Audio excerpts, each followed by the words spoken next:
Hello, Bacho. Let's see the question. Two solenoids A and B spaced close to each other and sharing the same cylindrical axis have 400 and 700 turns respectively. A current of 3.5 ampere in coil A produced an average flux of 300 microtesla meter square through each turns of A and a flux of 90 microtesla per meter square through each turns of B. Calculate the self inductance of A and फिर वो पूछ रहा है what EMF is induced in B when the current in A increases at the rate of 0.5 ampere per second. तो let's see the key concept of this question. आपको बेटा question में दो दो कॉइल दे रखी हैं. This is coil number 1. इसकी जो एक्सेस है उसी एक्सेस से बिल्कुल पास में सटी हुई एक और कॉइल रखी है, कॉइल नंबर 2. ओके, ये हमारी ए कॉइल है, ये हमारी कौन सी कॉइल है, बी. ए कॉइल में कितने टर्न्स बता रहा है, 400. इसमें कितने बता रहा है, 700. ओके, यहाँ मैग्नेटिक फील्ड, यहाँ फ्लक्स कितना बता रहा है, 300. यहाँ कितना बता रहा है, 90 माइक्रो टेस्ला मीटर स्क्वायर, और ये भी micro tesla metre square. Point is this, what is self inductance. तो सेल्फ इंडक्टेंस आपको पता है, सेल्फ इंडक्टेंस होगा ए का N A phi A will be directly proportional to हो जाएगा किसके, आई ए के. उसी कॉइल के करंट के चेंज की वजह से आएगा. तो यहाँ से आ जाएगा N A phi A is equal to L of A into I of A. एक तो लॉजिक हमारा ये यूज हो जाएगा किसके लिए, सेल्फ इंडक्टेंस ऑफ ए के लिए. और दूसरे के लिए हम जो लॉजिक यूज करने वाले हैं वो लॉजिक हमारा लगेगा कि इंड्यूस्ड ईएमएफ किसमें चाहिए आपको, इंड्यूस्ड ईएमएफ, हाँ बी में. EMF in B is due to A. किसकी वजह से, ए की वजह से. तो हम अगर हम ईएमएफ की बात करें तो ईवी इक्वल हमारा हो जाएगा M of d i A over d t. ये हमारा क्या बन जाएगा, ईएमएफ इन कॉइल बी. तो अगर हम इसको सॉल्व करें तो हमें गिवन है, हम सबसे पहले पहला पार्ट सॉल्व करते हैं, क्या, सेल्फ इंडक्टेंस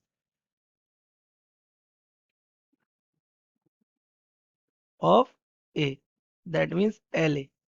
तो आपको दिख रहा था यहाँ से, इस वाले कॉन्सेप्ट से यहाँ से एल ए क्या आ जाएगा, N A, L A will be equal to the N A phi A upon I A. ठीक है, तो एन ए आपको पता है, एन ए कितना गिवन है आपको, ए कॉइल के टर्न्स कितने हैं, 700. कॉइल ए है, सॉरी, ए कॉइल में टर्न्स कितने, 400. It is 400. Phi of A आपको कितना गिवन है, phi of A it is 300 micro tesla metre square. तो ये 300 माइक्रो टेस्ला मीटर स्क्वायर है. तो माइक्रो को कन्वर्ट करें तो फाइव हमारा कितना हो जाएगा, 3 × 10⁻⁴ टेस्ला मीटर स्क्वायर. और करंट इन ए, ये भी हमें गिवन है. आई ए में करंट कितना है, A is 3.5 ampere. It is 3.5 ampere. तो अगर हम इसको कैलकुलेट करें तो L A will be is equal to N A, that means the 400 five A यानी कि 3 × 10⁻⁴ divided by current is 3.5 ampere. So it will become, ये हमारा हो जाएगा 3 × 4 = 12 into 10⁻⁻2 upon 3.5.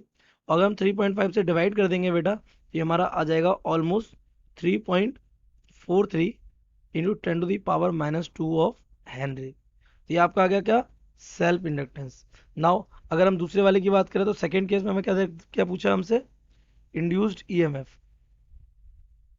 Okay, in B. इसके लिए पहले आपको एम निकालना है. तो M N B phi B equal क्या होगा, आई ए. ये आपका लॉजिक बनेगा. तो यहाँ से एम क्या आ जाएगा, M will be N B. N B हमें कितना गिवन है, 700. ओके, और फाइव बी हमारा कितना था, 90 tesla metre square. Phi B कितना है हमारा, 90 टेस्ला मीटर स्क्वायर. वो भी क्या लगा हुआ है, माइक्रो. तो इसको कन्वर्ट अगर कर देंगे तो 9 × 10⁻⁻5 आ जाएगा. ओके, अपॉन में करंट आ जाएगा आई ए कितना हमारा है 3.5 एम्पियर। ये क्यों लगाया, क्योंकि आई ए हमें गिवन है। अगर हम इसको सॉल्व करेंगे, this become 63 into 10 to the power -3 and divided by 3.5। तो यहाँ से हमारा म्यूचुअल इंडक्टेंस आ जाएगा 1.8 इंटू 10 to the power -2 henry something. Now we need what, induced EMF. तो इंड्यूस्ड ईएमएफ हमारा क्या हो जाएगा यहाँ पे, induced EMF E B is equal हो जाएगा M d i A over d t. तो आपको ये rate of change of current आपको गिवन है, ये आपको गिवन है कितना, d i A over d t आपको गिवन है 0.5 ampere per second.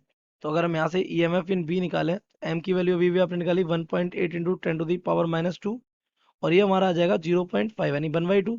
This becomes 0.9 into 10 to the power -2 volt, और we can say 9 into 10 to the power -3 of volts. तो ये हमारा आ गया E M F induced in coil B. I hope you have understood it well. Best of luck.